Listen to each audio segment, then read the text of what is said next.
Uzoq yashash a'zosi bu yurak yoki miya emas, balki ushbu rolni oshqozon osti bezi bajaradi. Odamlar qarishni yurak yoki miya bilan bog'lashadi, lekin birinchilardan bo'lib yonuvchi organ bu oshqozon osti bezidir. Chunki u tanamizdagi qand miqdori va energiyani nazorat qiladi. Unga zarar yetsa, qandli diabet, semizlik, doimiy charchoq paydo bo'ladi va eng yomoni, odamlar har kuni o'zlari uni zararlashadi, lekin buni tushunmaydi. Eng xatarli dushman nonushtani shirinlik bilan boshlash. Bulochka, sok, shirin yogurt, quruq donlar oddiydek ko'rinadi, lekin bu taomlar oshqozon osti beziga kuchli zarba beradi. Bitta bulochka ertalab bu to'g'ridan-to'g'ri qonga glyukoza qo'shgandek ta'sir qiladi. Yillar davomida shunday nonushta qilish oshqozon osti bezini chalg'itadi va u endilikda normal ishlay olmaydi. Natijada tabletkalarga o'tiladi. Ikkinchi xatolik kofeni och qoringa ichish.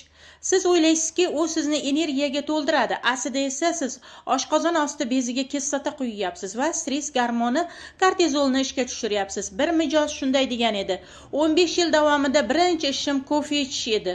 Doktorlar oxirida menga diabet tashxisini qo'yishdi. Holbuki shirinlik deyarli yemasdim.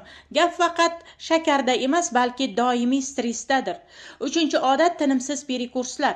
Oshqozon osti beziga ham dam kerak, lekin siz unga bir daqiqa ham tinchlik bermaysiz. Har 2 soatda cheksiz yegulik, yong'oq, pechene, mevalar uni doimiy ishlashga majbur qiladi. Odamlar to'g'ri ovqatlanaman deb o'ylashadi, aslida esa oshqozon osti bezi hech qachon dam olmayapti. Shuning uchun doimiy holsizlik va vazn ortmoqda.